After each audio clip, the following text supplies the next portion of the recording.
Olá, uma boa noite para você que nos acompanha pela TV Canção Nova. Estamos começando o nosso programa Em Pauta e nesse mês de agosto, mês vocacional, hoje vamos conversar sobre o sacerdócio dos fiéis e sacerdócio ministerial, consciência adormecida?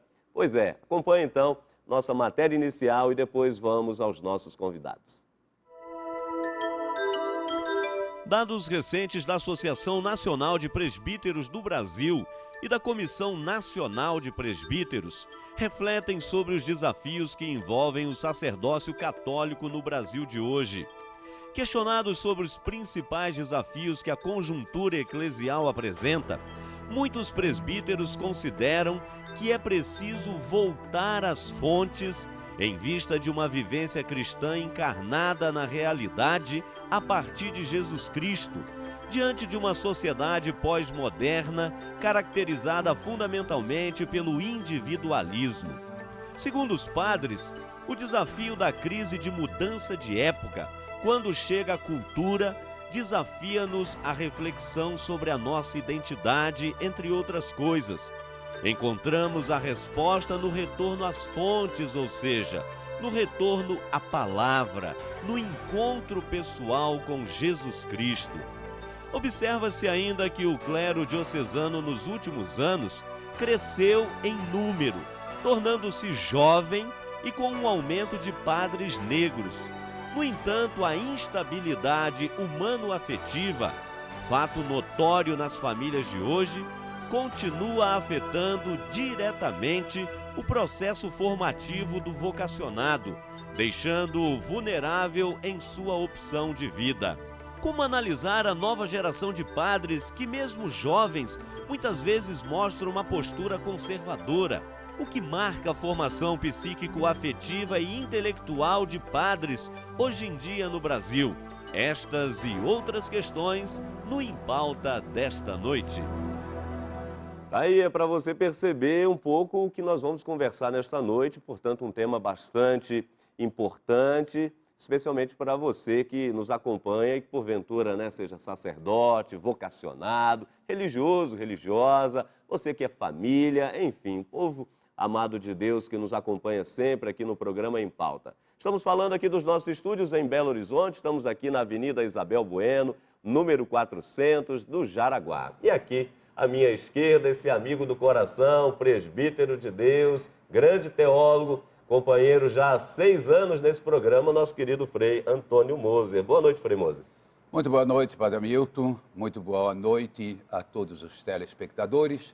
Os nossos 6 anos de caminhada nos fizeram amadurecer um pouco, também afetivamente, não tendo medo das câmaras de televisão, nem de eventuais questionamentos. Isso é muito importante para a vida sacerdotal. O sacerdote deve ser alguém que, como os profetas, não tem medo, enfrenta, porque sabe que é um enviado. Tá certo, Frei Moser. E para nos ajudar na reflexão desta noite, nós recebemos aqui pela primeira vez e com muito carinho o professor William César Castilho. Ele é professor aqui da Pontifícia Universidade Católica, não é? A PUC, Minas.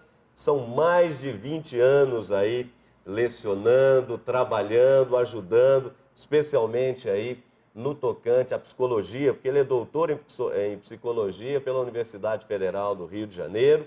Também é assessor da Pastoral Presbiteral aqui de Belo Horizonte. Lançou aí pra gente, não é? Realmente um presente diante desse know-how todo alcançado ao longo dos vários anos. Essa belíssima obra que está aqui para você. Daqui a pouquinho a gente vai falar um pouco mais sobre ela. Está aí para você, está aparecendo já na sua tela. Esta obra magnífica do professor William, Sofrimento Psíquico dos Presbíteros. Sobre isso nós vamos conversar também nessa noite. Professor William, boa noite, seja muito bem-vindo ao nosso programa. Boa noite, Padre Hamilton, boa noite, meu grande amigo Frei Moser.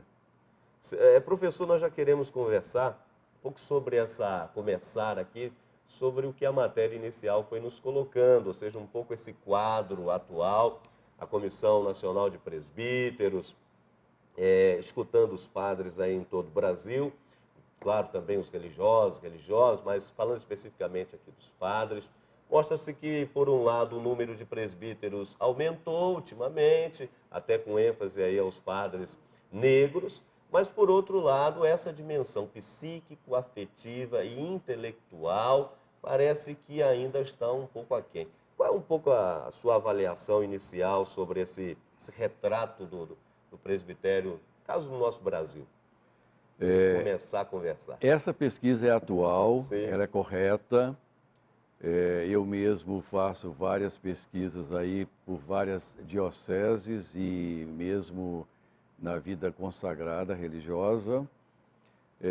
E temos constatado que o clero hoje é um clero jovem, né? E que há uma porcentagem realmente muito significativa do segmento étnico negro, né? Esse dado é realmente correto. Agora, sobre essa questão humano-afetiva, eu poderia dizer o seguinte, que atualmente ela está mais desrecalcada, ou seja, ela está mais evidente, né? Porque durante muitas décadas, as instituições eram muito sólidas, né? Eram muito rígidas, elas tinham um caráter vertical muito significativo.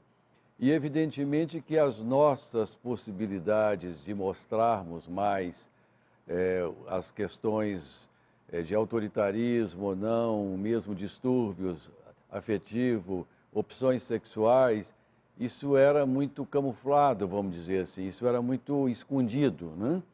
Então, nós vivemos num mundo em que as instituições elas se enfraqueceram e principalmente as instituições mais clássicas, por exemplo, o Estado, a Igreja, a educação, elas se tornaram mais frágeis, né? E, consequentemente, todos esses conflitos vieram à tona, né? Ou seja, nós estamos vendo mais a olho nu. Eu diria que era mais complicado nós percebermos isso, porque eles estavam através de muitos sintomas, né? Por exemplo, um quadro histérico de várias conversões somáticas ou mesmo atitudes mais obsessivas, né? Hoje não, hoje nós não temos muito o que esconder, vamos dizer assim, né? As pessoas são muito mais transparentes e isso nos choca, né? Então, consequentemente, essa luzinha, vamos dizer, de alerta da própria instituição igreja, olha, como é que é? Os nossos padres hoje estão apresentando isso, aquilo, né? Então a coisa fica mais evidente. Compreendo. Agora, Frei Moser, essa relação psicologia-teologia, até que ponto, justamente, essas psicologias e as várias correntes, por exemplo, de psicanálise, elas podem, de fato, nos ajudar, não é, a nos entendermos enquanto tais e percebermos também a necessidade dessa tão misericórdia de Deus sobre cada um de nós também, obviamente. Padre Hamilton, é muito curiosa essa sua pergunta, porque em 1960, quando eu ainda estava assim começando a vida religiosa, foi lançado um livro de Dom Tepe, que na época não era bispo ainda, que quase foi barrado por causa de um livro que tratava da psicologia e da integração da personalidade. De modo geral, também o prazer. E na época, evidentemente, Freud é que mandava no freudismo, e todo mundo tinha medo, né, de tocar na psicologia, porque era uma ciência perigosa, né? Hoje, eu diria, não sei agora se o professor William vai concordar comigo, que ao mesmo tempo que o Freud, ele de alguma forma, ele desceu um pouco, não é, do trono, quem está assumindo maior proporção é Jung, a escola junguiana. Em todo o Brasil nós temos grupos junguianos. E tanto assim que a editora Voz, além do livro de 4 quilos, o livro vermelho do Jung, ela lançou 23 volumes da obra completa de Jung. E é um caso único, só nós temos essa obra completa. Mas então eu diria, hoje é natural que a gente diga, não, as ciências humanas todas, elas nos ajudam, sociologia, psicologia e outras ciências humanas. E evidentemente eu não diria só que ajuda, ela é fundamental, a psicologia. Por exemplo, no caso do pecado, quanta gente tem uma concepção completamente falsa. No fundo tem complexo de inferioridade e por isso se culpabiliza daquilo que nem é pecado. Os verdadeiros pecados são os não confessados. E aí a psicologia, não é, como ciência, ela ajuda a pessoa a se assumir naquilo que ela é. Eu sou pecador. É um bom sinal quando alguém diz, não, eu realmente errei, eu vou retomar o bom caminho. Não é? E ao contrário, não é? O complexo de culpabilidade leva a 1000 subterfúgios, de tal forma que você solta um pecadinho, entre aspas, não é? Para esconder o verdadeiro pecado.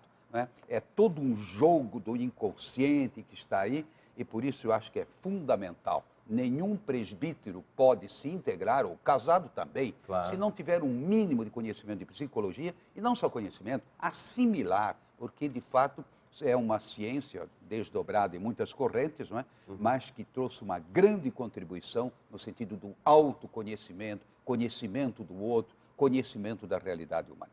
Tá certo. Aliás, nessa linha, professor, nessa aproximação, né, psicologia e religião e teologia como um todo, quer dizer, o senhor chega a afirmar, inclusive, que a psicanálise ela ajuda a limpar estruturas neuróticas que nos afastam de Deus, não é?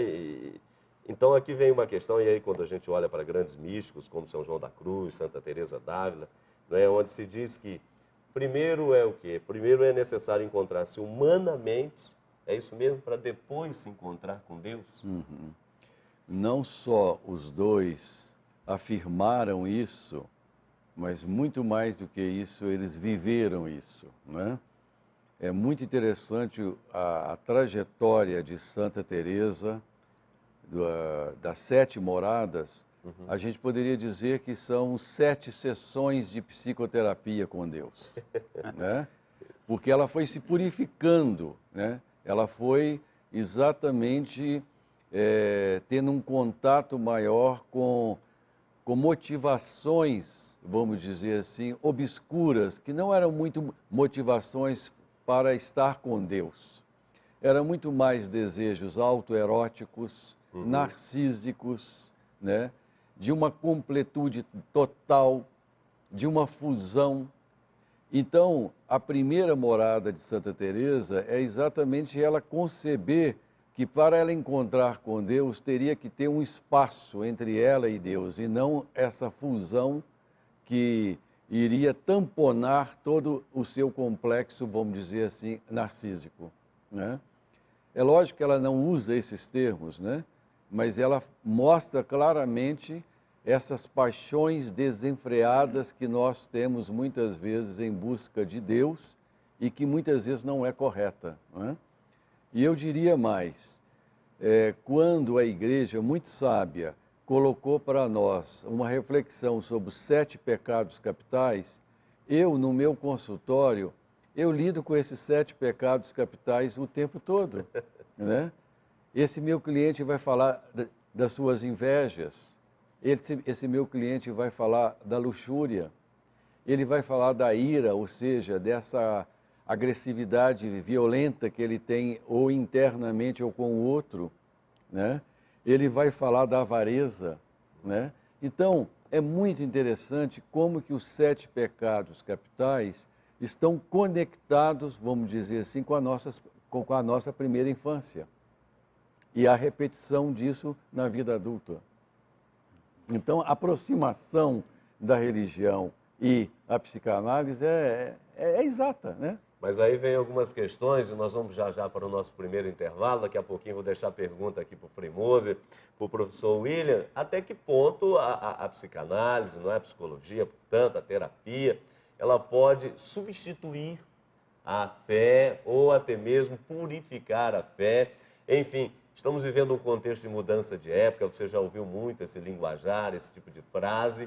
Então, até que ponto isso pode, de fato, acontecer é o que nós queremos saber e vamos sabê-lo logo após o nosso primeiro intervalo. Então, você não saia daí, já estaremos de volta, estamos apenas começando aqui a reflexão no nosso programa. Um minuto só.